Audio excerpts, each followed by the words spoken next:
तो कल भी हम लोग क्वेश्चन देखे थे, आज पहले क्वेश्चन देख लेते हैं।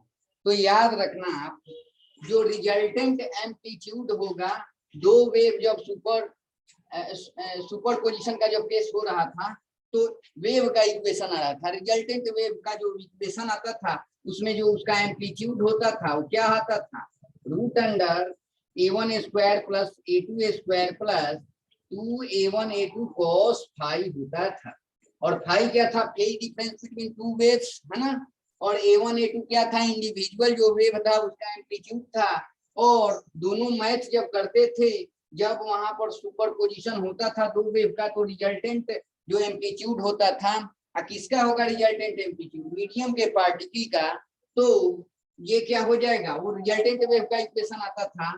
तो आपका इसका वैल्यू कितना होता था, ये इसका ये इस रिलेशनशिप से चेंज होता है। चल, तो यहाँ से हम लोग एक इंटेंसिटी का भी देखे थे कि डायरेक्टली प्रोपोर्शनल क्या होता है, ए स्क्वायर आपका होता है ना। अगर इंडिविजुअल का देखें तो I1 क्या हो जाएगा, A1 स्क्वायर, और I2 क्या हो जाएगा आपका A2 स्क्वायर हो जाता है। ठीक है, तो अगर मैक्सिमम की बात कही जाए तो मैक्सिमम का क्या फॉर्मूला आया था, हम लोग देखे थे कितना, A1 प्लस A2, ये तो एम्पलीट्यूड था, इसका स्क्वायर कर देंगे। मिनिमम जो था उसका केस क्या था, A1 माइनस A2, एम्पलीट्यूड ये आता था, उसका स्क्वायर कर देंगे तो मिनिमम आपका इंटेंसिटी आता था। यही होता था ना, ठीक है, यही होता था। तो चलो एक क्वेश्चन पहले हम लोग कर लेते हैं, तब आगे बढ़ते हैं। इसको मिटाता हूं।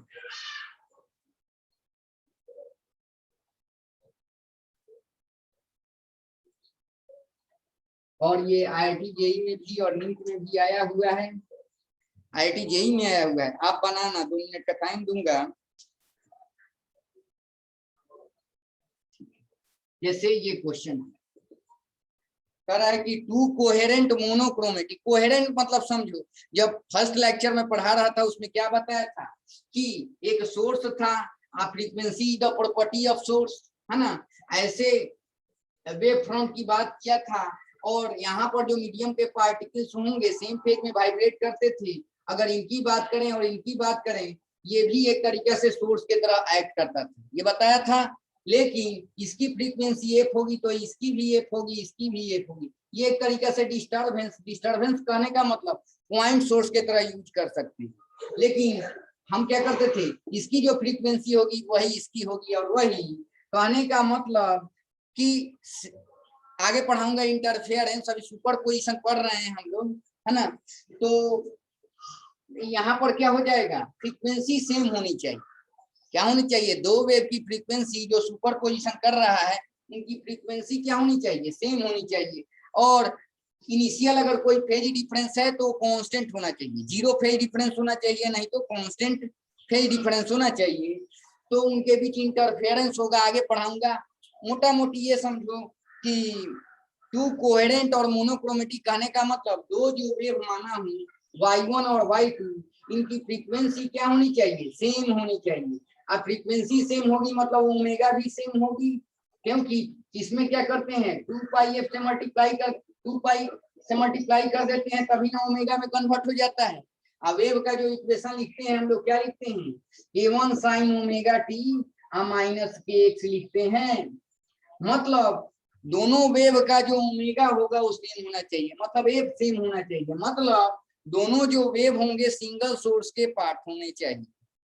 क्या होने चाहिए, तो वही होता है, आगे पढ़ाऊंगा। कोहेरेंट मोनोक्रोमेटिक कहने का मतलब दो वेव जो मीट कर रहे हैं किसी पॉइंट्स पे, उनकी फ्रीक्वेंसी सेम हो, अगर फेज डिफरेंस हो भी उनके बीच तो कांस्टेंट फेज डिफरेंस हो, तब उनके बीच जो सुपर पोजिशन होगा उसके बारे में यहाँ बोला जा रहा है।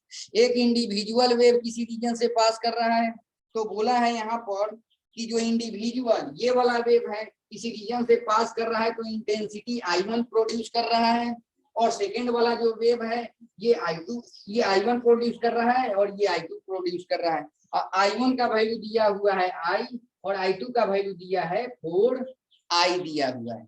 तो आपसे पूछा है कि the maximum and minimum possible intensities in the resulting beam are.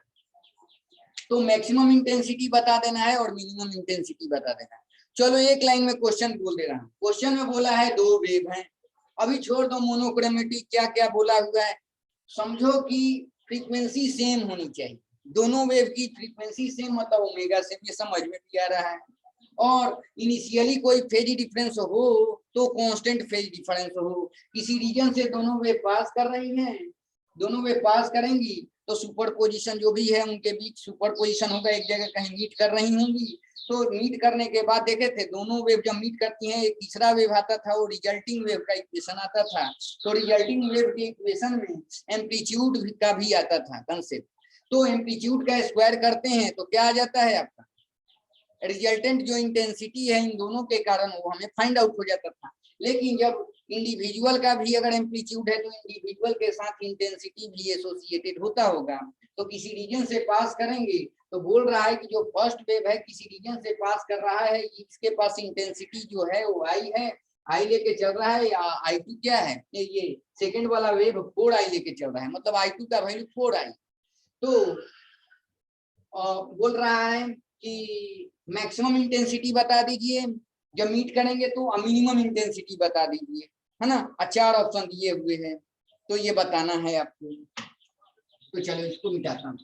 मतलब एक लाइन का क्वेश्चन अगर बोला जाए तो ऐसे दिया हुआ है, आप एज गिवन लिख दे रहा हूँ, आप आंसर बताना है। I1 का वैल्यू आई दिया हुआ है, I2 का वैल्यू जो सेकेंड वेव है वो 4i दिया हुआ है, ठीक है। तो आपको बता देना है आई मैक्स का वैल्यू कितना होगा और आई मीन का वैल्यू कितना होगा, है ना, बनाओ तुम। आई मैक्स का हो जाएगा 5i, आई मीन का आई। देखो यही फर्स्ट ऑप्शन दिया हुआ है जो गलत हो जाएगा, देखो फर्स्ट ऑप्शन लिख भी दे रहा हूँ, फर्स्ट ऑप्शन दिया है 5i एंड आई, है ना, बी ऑप्शन में दिया हुआ है आपको, इसीलिए क्वेश्चन दिया 5i एंड जो मिनिमम इंटेंसिटी है ना 3i, जो सी ऑप्शन दिया, हाँ सी में दिया हुआ है 9i एंड आई, और डी ऑप्शन में क्या दिया हुआ है आपको 9i एंड आपको दिया हुआ है 3i। देखो बड़ा इंटेलिजेंट है, इसीलिए और सतर्क थोड़ा सा रहो। चलो बताता हूँ, सही बताया अभी कौन होगा सर सी ऑप्शन। तो देखो कितना आसान है, यहाँ मैं लिखता हूँ, पहले आई मैक्स पूछा हुआ है, कुछ नहीं, आई मैक्स क्या होता है बोलो तो A1 प्लस A2, ये तो एम्पलीट्यूड हो गया, दोनों जो वे मीट करेंगे उनका मैक्सिमम एम्पलीट्यूड ये होगा, और एम्पलीट्यूड का स्क्वायर जो होता है वो इंटेंसिटी हो जाता है कि नहीं, इसको ऐसे नहीं कर सकते हैं A1 square plus A2 square plus 2A1 A2 लिख सकते हैं। चलो और आपका A1 स्क्वायर अभी बताया हूँ, ये जो आई दिया हुआ I1 है ना, ये A1 स्क्वायर है, और ये क्या है A2 स्क्वायर है कि नहीं बोलो, है। चलो A1 स्क्वायर के जगह क्या लिख देंगे, आई नहीं लिख देंगे, प्लस A2 स्क्वायर के जगह क्या लिख देंगे 4i नहीं लिख देंगे, प्लस 2 A1 के जगह इधर रूट आएगा तो रूट आई नहीं लिख देंगे, और इसके जगह क्या लिख देंगे बोलो 4i नहीं लिख देंगे, ठीक है। तो ये कितना हो जाएगा, ये 5i हो जाएगा, प्लस ये देखो ये हो जाएगा 2 बाहर निकलेगा तो ये 4 रूट आई कितना हो जाएगा आई, तो 9 नहीं हो गया, ठीक है। तो मैक्सिमम जो इंटेंसिटी है वो कितना आ गया बोलो 9i आ गया, कितना आ गया 9i आ गया। अब देखते हैं हम लोग मिनिमम इंटेंसिटी आई मीन, तो आई मीन क्या होता है बोलो तो जो दोनों वे मीट करेंगे तो रिजल्टेंट जो एम्पलीट्यूड होगा वो क्या होगा A1 माइनस A2 होता था कि नहीं, और उसका स्क्वायर कर देंगे तो आई मीन हो जाएगा, है ना, इसी को बैठा लो फिर A1 square plus A2 square minus 2A1 A2 हो जाएगा, बस वैल्यू पुट कर दो, A1 स्क्वायर के जगह कितना दिया हुआ है आई दिया हुआ है ना, A2 स्क्वायर के जगह 4i दिया हुआ है, माइनस 2A1 के जगह हो जाएगा रूट आई, A2 के जगह हो जाएगा 4i, ठीक है। ठीक है, अब देखो तो ये हो गया 5 माइनस ये 2 है, 2 बाहर आएगा तो ये 4 हो जाएगा, और ये रूट आई आई हो जाएगा, तो आई नहीं हो गया, तो कौन ऑप्शन हो जाएगा? C will be the correct answer. ठीक है, यस सर। चलो तो इसी टाइप से क्वेश्चन आएंगे तो बनाना होगा। चलो अब इंटरफेरेंस हम लोग देखेंगे। दो लाइट वेव हैं, ऐसे समझो, दो वेव्स हैं, वो चल रहे हैं, कहीं पर मीट किए, है ना, तो एनर्जी डिस्ट्रीब्यूट होती है, रीडिस्ट्रीब्यूशन होता है, उसको देखेंगे, वो उसको बोलते हैं इसके केस में इंटरफेरेंस। नॉन यूनिफॉर्म होता है यहाँ पर। तो उससे पहले कल मैं बताया भी था, यहाँ रिपीट भी कर दे रहा हूँ। चलो, दो वेव हैं, चल रही हैं, और सब जान रहे हैं फर्स्ट का जो एम्पलीट्यूड है A1 है, सेकंड का A2 है, मीट कर रहे हैं, तो रिजल्टेंट एम्पलीट्यूड हो जा रहा है, वेव का इक्वेशन आ रहा था, तो रिजल्टेंट जो एम्पलीट्यूड था आपका A का वैल्यू कितना था, बोलो, root under A1 square plus A2 square plus 2 A1 A2 cos phi. अब इंटरफेरेंस पढ़ेंगे तो उससे पहले दो टर्म यूज करो। दो वेव्स के बीच इंटरफेरेंस तब होता है जब वो उन दोनों वेव्स की फ्रीक्वेंसी सेम कहने का मतलब ओमेगा सेम, और इनिशियल उन दोनों के बीच अगर फेज डिफरेंस है तो 0 फेज डिफरेंस होना चाहिए, नहीं तो अगर फेज डिफरेंस है तो कांस्टेंट फेज डिफरेंस होना चाहिए। अगर दोनों के बीच इनिशियली अगर 60 डिग्री का फेज डिफरेंस है तो 60 डिग्री का फेज डिफरेंस बना होना चाहिए। ठीक है, और आपको भी पता है दो वेव्स के बीच इंटरफेरेंस तब होता है जब दोनों वेव्स की फ्रीक्वेंसी क्या हो, सेम हो। y1 और y2 के पास जो फ्रीक्वेंसी होगी वो क्या होनी चाहिए, सेम होनी चाहिए। हो सकता है जैसे जनरल टर्म बताया था कि दोनों वेव ये जो फाई है क्या है, phase difference between two waves है, फेज डिफरेंस बिटवीन क्या है, टू वेव्स है। तो जो दो वेव्स का जो हम लोग याद रखो, जितना सुपर पोजिशन का जो चीज बताए हूँ एकदम इंटरफेरेंस के लिए सब चीज वही चीज याद रखना है ना, बस थोड़ा सा इसमें चेंजिंग हो जाएगा। जो दो वेव्स इसमें होंगे उनकी फ्रीक्वेंसी सेम होगी। जैसे y1 एक वेव था, y2 वेव एक वेव था, इसके साथ एम्पलीट्यूड A1 एसोसिएटेड था, इसके साथ A2, इसके साथ फ्रीक्वेंसी F एसोसिएटेड होगा, इसके साथ F होगा, क्योंकि A1 sin omega t minus H लिखते थे, तो ओमेगा क्या करेंगे, फ्रीक्वेंसी में 2 पाई से मल्टीप्लाई कर देते हैं कि नहीं, मतलब ओमेगा सेम होगा। क्या होगा, कहने का मतलब इनडायरेक्टली समझो ये चीज। तो दो वेव्स के बीच सुपर पोजिशन का सब ब्रेन में रखना है, कोई चीज नहीं है, बस एक लाइन बस साइड कर देना है। दोनों वेव जो इंटरफेरेंस करेंगे, सुपर पोजिशन ही समझना मोटा मोटी, क्योंकि आप लोग टारगेट में हैं, तो एक पॉइंट पर कहीं मीट कर रहे हैं तो क्या होंगे, अगर दोनों की फ्रीक्वेंसी सेम है ना, सेम, इसका मतलब क्या है, दोनों की फ्रीक्वेंसी सेम तब होगी जब ये दोनों वेव सेम सोर्स से निकले होंगे। इसीलिए जो हाइएन की जो प्रिंसिपल थी यही कह रहा था ना कि यहाँ पर एक पॉइंट सोर्स है, जो भी है पॉइंट सोर्स, लाइन सोर्स, यहाँ पर पॉइंट सोर्स है, तो ये एक वेव फ्रंट आता था कि नहीं, कि सरफेस पर जितने पॉइंट्स होंगे सेम फेज में वाइब्रेट करते हैं, और इन पॉइंट्स को आप एक तरीके से डिस्टर्बेंस की तरह यूज कर सकते हैं, मतलब पॉइंट सोर्स की तरह यूज कर सकते हैं, लेकिन इनकी इसकी भी फ्रीक्वेंसी सेम होगी। एक ये भी वेव जनरेट करता है ना, ये भी वेव जनरेट करता है, और ये दोनों वेव मीट करेंगे कहीं पर तो इंटरफेरेंस जनरेट करते हैं, मतलब ब्राइट और डार्क फिल्म बनेंगे। आगे सब मैं बताऊंगा यंग्स डबल स्लिट एक्सपेरिमेंट। तो कहने का मतलब ये दोनों वेव्स जो होंगी वो क्या होने चाहिए, सेम सोर्स के पार्ट होने चाहिए। आप लोग टारगेट में हैं तो जानते भी होंगे, यंग्स डबल स्लिट एक्सपेरिमेंट में यहाँ सोर्स लिखते हैं और यहाँ पर दो स्लिट रखा जाता था, ये S1 और S2। तो इसीलिए यहाँ से जो वेव्स निकल रही थी, यहाँ से जो वेव्स निकलती हैं, दोनों की फ्रीक्वेंसी क्या होती थी, तभी ना स्क्रीन पर मीट करती थी, तो ब्राइट और डार्क फ्रिंजेस बनते थे, एनर्जी का रीडिस्ट्रीब्यूशन होता है, उसी को इंटरफेरेंस बोला जाता है। ठीक है, चलो तो उसी का जस्ट यहाँ पर थोड़ा सा कंसेप्ट। तो इसी को monochromatic, highly monochromatic piece that बोल दिया जाता है। जो इसमें बोला है कोहेरेंट सोर्स मोनोक्रोमेटिक है, कुछ नहीं है, same phase same frequency. Same phase कहने का मतलब दो वेव के बीच अगर कोई फेज डिफरेंस है तो कांस्टेंट फेज डिफरेंस होना चाहिए। मान लेते हैं फर्स्ट वेव है ऐसे A1 sine omega T minus के एक्स, और सेकेंड वाला वेव दे दिया गया A2 sine omega T minus के एक्स प्लस यहाँ पर फाई के जगह 60 डिग्री में दूंगी। तो इनके ये भी फेज है, ये भी फेज है। फेज डिफरेंस क्या होगा, इसमें से ये घटाएंगे तो 60 डिग्री नहीं आ जाएगा। कहने का मतलब इनिशियल अगर कोई फेज डिफरेंस हो दोनों के बीच में, वो कांस्टेंट फेज डिफरेंस बना होना चाहिए, वैरी नहीं करना चाहिए। और दोनों की फ्रीक्वेंसी क्या होनी चाहिए, सेम, ओमेगा सेम होनी चाहिए, है ना। ओमेगा कहने का मतलब एफ सेम होनी चाहिए, समझ ही रहे हैं बात।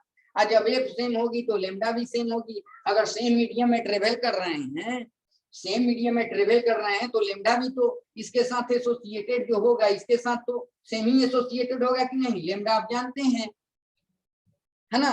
मान लेते हैं एयर में ट्रेवल कर रहे हैं, है ना, तो फ्रीक्वेंसी अगर सेम होगी तो लेमडा भी सेम होगी, क्योंकि सी के स्पीड से चलेंगे, ठीक है। तो यही बोला जाता है सेम फेज सेम फ्रीक्वेंसी हो। सेम फेज कहने का मतलब इनके बीच जो फेज डिफरेंस हो कांस्टेंट हो और फ्रीक्वेंसी सेम हो, तो बोला जाता है ये कोहेरेंट सोर्स होते हैं। हाईली मोनोक्रोमेटिक होते हैं, मतलब सिंगल वेवलेंथ होते हैं, बात एक ही है मोटा मोटा, ठीक है। तो चलो, और ये दो वेव जब मीट करते हैं स्क्रीन पे तो इंटरफेरेंस पैटर्न को मतलब ब्राइट और डार्क फ्रिंजेज बनते हैं, मतलब एनर्जी का डिस्ट्रीब्यूशन हो, रीडिस्ट्रीब्यूशन हो जाता है। ब्राइट जहाँ फ्रिंज बनता है वहां कल देखे थे ना, मैक्सिमा बनता है 4I नॉट हो जाएगा। जहाँ हम मान लेते हैं इंडिविजुअल का एम्पलीट्यूड बराबर है, तो जहां पर डार्क फ्रिंज बनते हैं वहां एनर्जी 0 हो जाती है। बस इसी को बस पढ़ते हैं, मतलब सुपर पोजिशन का सारा ब्रेन में रखना है। तो चलो, अब कल मैं बताया था उसको मैं यहाँ पर लिख रहा हूं। तो मान लेते हैं इंडिविजुअल का जो एम्पलीट्यूड है A1 के जगह A, A2 के जगह A लिख दे रहा हूं। और मैं मान रहा हूं कि दोनों वेव्स के बीच अगर फेज डिफरेंस है वो कांस्टेंट फेज डिफरेंस है, मान लेते हैं 60 डिग्री, 90 डिग्री, 180 डिग्री, जो भी है, फाई से डिनोट कर दे रहा हूं। ओके, इनिशियल फेज डिफरेंस दोनों वेव के बीच है, और दोनों सेम डायरेक्शन में मूव करते हुए जा रहे हैं, किसी रीजन से पास करते हुए जा रहे हैं, तो उस रीजन में ये इंटरफेरेंस पैटर्न को बनाते हैं, मतलब इंटरफेरेंस करते हैं दोनों वेव्स, है ना, मीट करते हैं दोनों, तो इंटरफेरेंस का कंसेप्ट आता है। तो चल, यहाँ रिजल्टेंट जो एम्पलीट्यूड है वो कितना हो जाएगा, बोल, ये हो जाएगा आपका क्या, A1 square plus 2 A square plus A square plus 2A square cos phi हो जाएगा। यहाँ पर देखो ये हो जाएगा 2A square plus 2A square cos phi, कल बताया था ये, इसी का कंसेप्ट थोड़ा सा देखो। 2A स्क्वायर कॉमन ले लेंगे तो 1 प्लस क्या हो जाएगा, cos फाई हो जाएगा। क्या हो जाएगा, cos फाई। cos फाई हो गया, ये देखो पहले एक लाइन लिख दे रहा हूँ, 2A स्क्वायर, और ये कल बताया भी था क्या होता है, बोलो तो 2 cos स्क्वायर 5/2 होता है कि नहीं। और यहाँ पर रिजल्टेंट एम्पलीट्यूड है दोनों वे मीट करने के बाद। ओके, तो यहाँ से देखो ये 2 है, 4 बाहर निकलेगा तो 2 हो जाएगा, A स्क्वायर है बाहर निकलेगा A हो जाएगा, और ये स्क्वायर हट जाएगा तो cos 5/2 हो जाएगा। मतलब जो रिजल्टेंट एम्पलीट्यूड आ रहा है 2A cos 5/2 आ रहा है।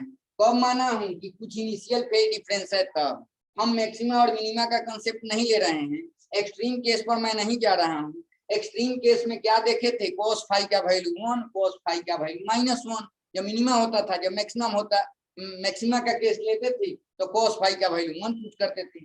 मैं जनरल टर्म ले रहा हूँ कि दोनों वेव्स के बीच कुछ ना कुछ फेज डिफरेंस है, उस समय जो रिजल्टेंट एम्पलीट्यूड का वैल्यू आ रहा है 2A cos 5/2 आ रहा है, और A क्यों, क्योंकि A1 का वैल्यू A माना हूँ, A2 का वैल्यू A माना, तब ये आया है। तो चलो, अब यहाँ से एक रिजल्ट निकल के आ रहा है कि दोनों वेव मीट करेंगे तो रिजल्टेंट एम्पलीट्यूड जो होगा, वेव का इक्वेशन आता था ना रिजल्टेंट वेव, उसमें जो एम्पलीट्यूड आता था रिजल्टेंट एम्पलीट्यूड ये आएगा, तो बताओ वहां पर तो इंटेंसिटी का भी जन्म होगा। तो वहां पर इंटेंसिटी आप बताया हूं थोड़ा सा रफ टर्म की amount of energy crossing per unit area per unit time. Unit time में यूनिट अगर एरिया है उससे एनर्जी क्रॉस करती है। लाइट एक एनर्जी है ना, दोनों वे मीट कर रही है तो एनर्जी पास कर रहा होगा, तो उस रीजन में इंटेंसिटी भी डेवलप हो रहा होगा, मतलब एनर्जी भी पास कर रही होगी। तो देखना एनर्जी का डिस्ट्रीब्यूशन, तो इंटेंसिटी क्या पढ़े हैं, एम्पलीट्यूड स्क्वायर होता है, यही पढ़े हैं कि नहीं। तो रिजल्टेंट का तो ये हम लोग स्क्वायर करेंगे तो कितना हो जाएगा 4a स्क्वायर, और ये क्या हो जाएगा cos स्क्वायर 5/2 हो जाएगा कि नहीं। और याद रखो मैक्सिमम इंटेंसिटी क्या आता था, याद है आपको, a1 प्लस a2 का स्क्वायर आता था। ए पुट करेंगे तो 2a का स्क्वायर, तो ये क्या हो जाएगा 4a स्क्वायर, मतलब 4a स्क्वायर के जगह मैं आई मैक्स लिख सकता हूँ, और ये cos स्क्वायर 5 क्या हो जाएगा 2। मतलब जो रिजल्टेंट इंटेंसिटी कहने का मतलब है वहां से एनर्जी पास हो रही होगी, दोनों मीट कर रहे होंगे, उस रीजन में एनर्जी पास हो रही होगी, मतलब इंटेंसिटी कहीं पर अगर आ रहा है मतलब एनर्जी पास हो रही होगी, तो एनर्जी इस रिलेशनशिप से चेंज हो रही होगी। तो देखना अब हम लोग थोड़ा सा इंटरफेरेंस का कंसेप्ट अब देखें, इसको मिटा दूं। तो इंटेंसिटी जो होंगी इस रिलेशनशिप से आपको चेंज होंगी।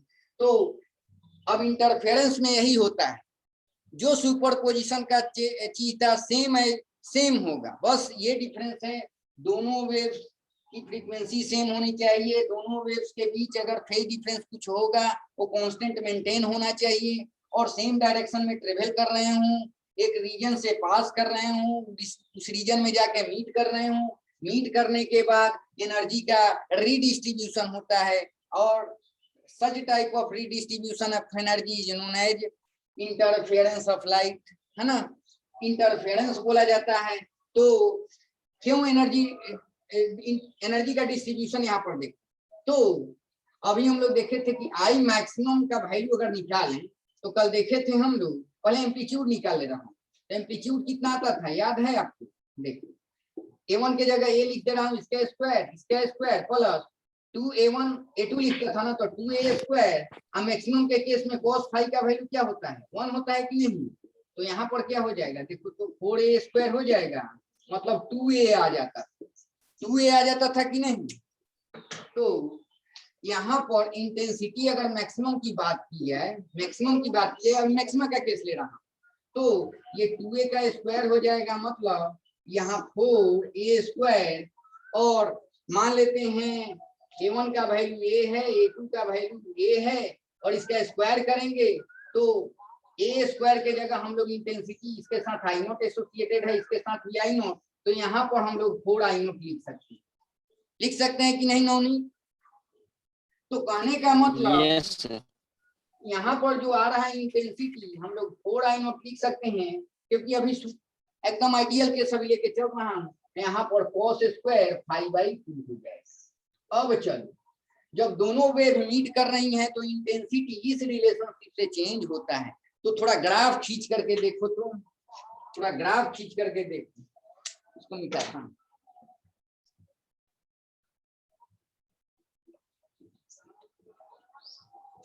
ये इसी में लगे हाथ मिनिमम भी मैं बता दे रहा हूँ। अब आई मीन अगर फाइंड आउट करें और जानते भी हैं a1 is equal to a, a2 is equal to a है, तो रिजल्टेंट एम्पलीट्यूड हो जाएगा a1 माइनस a2, तो 0 हो जाएगा, तो इंटेंसिटी भी क्या कर देखे थे 0।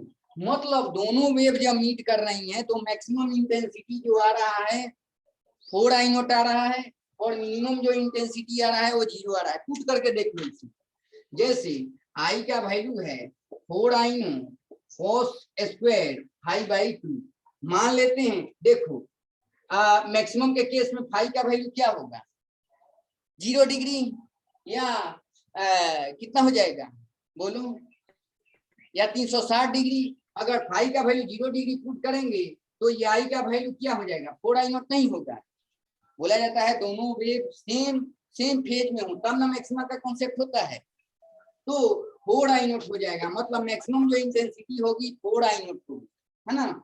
और आई मीन कब होगा जब आउट ऑफ फेज में मीट करते हैं, मतलब फाई का वैल्यू पाई हो 3 पाई हो, है ना, पाई पुट Yes. करेंगे तो पाई बाई 2 और cos पाई बाई 2 क्या होता है, cos 90 डिग्री, जीरो, मतलब आई मीन क्या हो जाएगा, जीरो। कहने का मतलब दोनों वेव जब किसी रीजन से पास कर रहे होंगे, इंटरफेरेंस जब करेंगे तो मैक्सिमम इंटेंसिटी आइडियल केस लेके चल रहा हूँ, A1 is equal to A, A2 is equal to A है, तो मैक्सिमम इंटेंसिटी वहां पर क्या प्रोड्यूस होगा, 4 I नॉट और मिनिमम जीरो होगा, है ना। मतलब इंटेंसिटी कहीं पर इस रिलेशनशिप से चेंज हो रहा है, कहीं पर 4 I नॉट, कहीं पर जीरो, मतलब यूनिफॉर्म एनर्जी का डिस्ट्रीब्यूशन नहीं हो रहा है ना। जो भी लाइट एनर्जी वहां से पास करेगी मीट करने के बाद, तो वहां पर जो एनर्जी का डिस्ट्रीब्यूशन होगा वो सेम नहीं है, क्योंकि यहाँ मिनिमम इंटेंसिटी हो रही है, जब वेव आउट ऑफ फेज में मीट करते हैं तो वहां जीरो हो जा रहा है ना। क्योंकि देखो ना, ये फैक्टर इंक्लूड है ना इसके साथ, है ना। तो ये एक आप ग्राफ भी पढ़े होंगे,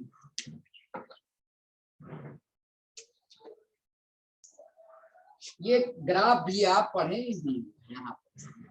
तो इस पे हम लोग फाई लिख दें और इस पे इंटेंसिटी लिख दें, तो याद रखना जब फाई का वैल्यू 0 डिग्री हो तो cos 0 का वैल्यू क्या होता है, 1, मतलब आई का वैल्यू 4 I नॉट, इसको 4 I नॉट लिख दे रहे हैं। अगर मान लेते हैं पॉजिटिव वाला अभी पोर्शन लें तो देखना ऐसे ग्राफ आता है, थोड़ा सा और देखना है, थोड़ा सा फाई और बढ़ा देता है, बहुत इंपॉर्टेंट थोड़ा सा है ये।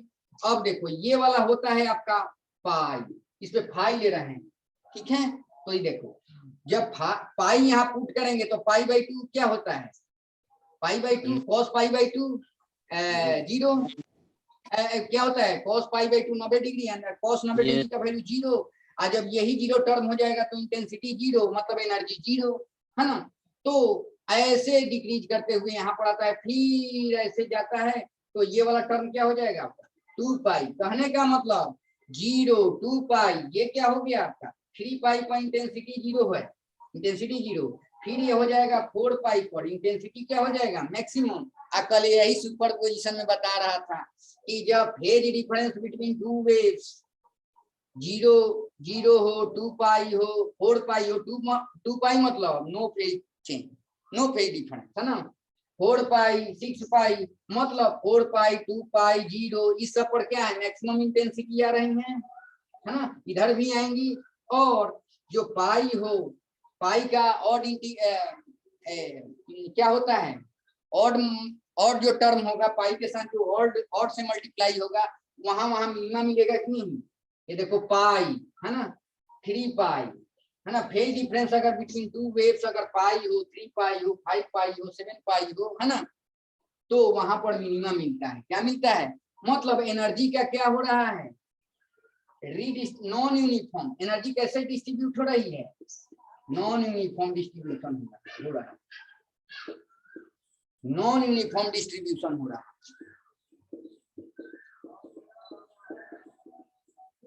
ऑफ एनर्जी, है ना। क्यों, क्योंकि इंटेंसिटी का ग्राफ है, मतलब एनर्जी भी इसके साथ रहता है ना। क्या कहा जाता है इंटेंसिटी का जो डेफिनेशन होता है, amount of energy crossing per unit area per unit time, है ना। तो ये ग्राफ आता है, तो इसी non uniform redistribution of energy को बोलते हैं interference of light, interference of wave. तो बोला जाता है दो वेव्स जिनकी फ्रीक्वेंसी सेम है, जिनके बीच इनिशियल फेज डिफरेंस है लेकिन कांस्टेंट फेज डिफरेंस है, दोनों किसी रीजन में मीट कर रहे हैं, तो वहां इंटरफेरेंस इंटरफेरेंस कंसेप्ट को जन्म देते हैं, इंटरफेरेंस वहां होता है। और जब इंटरफेरेंस होता है तो एनर्जी का रीडिस्ट्रीब्यूशन होता है, कहीं पर मैक्सिमम एनर्जी, कहीं पर मिनिमम एनर्जी, कहीं पर मैक्सिमम इंटेंसिटी, कहीं पर मिनिमम इंटेंसिटी होता है, यूनिफॉर्म एनर्जी का डिस्ट्रीब्यूशन नहीं होता है ना। तो आपको बोलते हैं इसको इंटरफेरेंस ऑफ वेव्स। ओके, अब चलो, तो ये तो हो गया आपका इंटरफेरेंस, हम लोग देखें नॉन यूनिफॉर्म यूनिफॉर्म नहीं है, तो ये इंटरफेरेंस है। जो सुपर पोजिशन में मैं बताया था उसको अब यहाँ पर देखते हैं कि कहाँ पर इंटेंसिटी मिनिमम होगी, कहाँ पर मैक्सिमम होगी, सुपर पोजिशन वाला सारा चीज यहाँ पर बता। तो इसको मिटाऊं,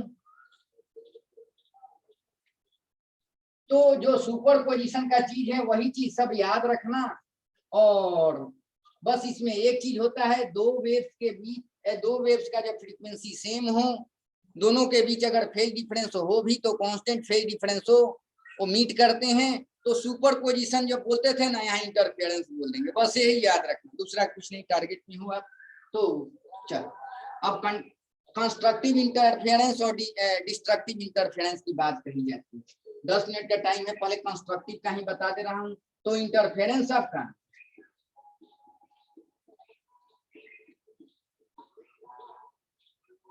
दो टाइप का आपका होता है। एक होता है आपका कंस्ट्रक्टिव इंटरफेरेंस,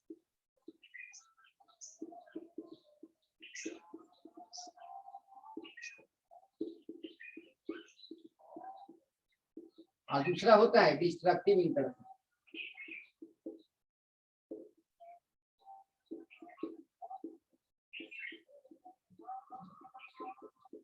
अब देखो, जितना सुपर पोजिशन वाला बताया सब सेम चीज याद रखना। कंस्ट्रक्टिव में क्या बताया था, दोनों वेव्स जिनकी फ्रीक्वेंसी सेम है उनके बीच अगर फेज डिफरेंस है भी तो कांस्टेंट फेज डिफरेंस है, मीट करेंगे तो इंटरफेरेंस होगा।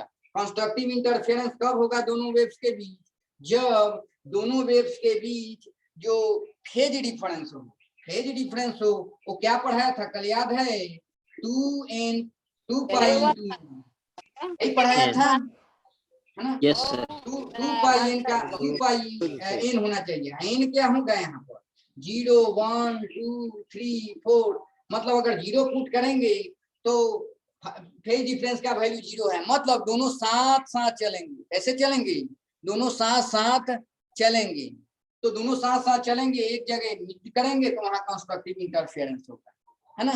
क्यों, क्योंकि जब ये मैक्सिमा का कंसेप्ट हो जाएगा, cos फाई का वैल्यू 1 होता है, 1 को हम लोग cos 2n पाई लिख दिया था, cos को हटा देंगे तो फाई का वैल्यू 2n पाई हो जाएगा। कल वाला सब लेक्चर देख लेना, ठीक है। तो कंस्ट्रक्टिव इंटरफेरेंस कब होगा दो वेव्स के बीच, जब उनके बीच जो फेज डिफरेंस हो 0 हो, और नहीं तो 1 पुट करेंगे तो 2 पाई का फेज डिफरेंस हो, नहीं तो 2 पुट करेंगे तो 4 पाई का फेज डिफरेंस हो, नहीं तो 6 पाई का फेज डिफरेंस हो। क्योंकि 2 पाई 4 पाई 6 पाई मतलब नो फेज डिफरेंस, ऐसा कहो, मतलब ये दोनों वेव्स मीट करेंगे तो वहां पर ब्राइट थिंग बनेगा, आगे पढ़ेंगे, मतलब मैक्सिमम इंटेंसिटी का जन्म वहां पर होगा। ये अब चलो लेमडा के संदर्भ में क्या बताया था, कुछ याद है, कुछ याद है कि यहाँ पर फेज डिफरेंस Yes. क्या होता है 2 pi by lambda into path difference, बताया था। हाँ, तो यस सर। इसी का कंसेप्ट यहाँ फेज के लिए 2 पाई एन लिखेंगे, और 2 पाई से 2 पाई कट जाएगा, मतलब पाथ डिफरेंस का जो वैल्यू होगा दो वेव्स के बीच एन लेमडा हो जाएगा। क्या होगा, एन लेमडा हो एन जाएगा। लैम्डा। तो मतलब या तो उनके बीच एन का वैल्यू यहाँ पर हम लोग स्टार्ट कर दे रहे हैं, मान लेते हैं 0 1 2 3 0 करेंगे, मतलब नो पाथ डिफरेंस उनके बीच 0 है, मतलब पाथ डिफरेंस दोनों के बीच क्या है, ये भी 5 सेंटीमीटर चला है, ये भी 5 सेंटीमीटर जाके मीट कर रहे हैं, मतलब पाथ डिफरेंस 0 है, मतलब फेज डिफरेंस भी 0 है, मतलब मीट करेंगे तो कंस्ट्रक्टिव इंटरफेरेंस होगा। क्या होगा, कंस्ट्रक्टिव इंटरफेरेंस होगा, मतलब एन का वैल्यू यहाँ 0 1 2 3, तो अगर 1 पुट करते हैं इसमें, मतलब पाथ डिफरेंस दोनों वेव के बीच अगर लेमडा भी हो, तो आप देखें पाथ डिफरेंस अगर लेमडा हो, मतलब कहने का मतलब फिर 2 पाई फेज डिफरेंस उसके करस्पॉन्डिंग क्या होता है 2 पाई मतलब नो फेज, मतलब कहेंगे कि सेम मीट कर रहे हैं, सेम सेंस में मीट करते हैं, मतलब कंस्ट्रक्टिव इंटरफेरेंस होता है ना। तो जब फेज डिफरेंस क्या होगा इंटीग्रल मल्टीपल ऑफ 2 पाई हो, और path difference integral multiple of क्या हो लेमडा हो, है ना, तो कहेंगे कि कंस्ट्रक्टिव इंटरफेरेंस दोनों वेव्स कर रहे हैं। डिस्ट्रक्टिव कल बता दूंगा, ये सब सुपर पोजिशन वाला सब चीज है, कल क्वेश्चन भी करेंगे, ठीक है। टाइम 11, ठीक है नवनीत। Yes sir.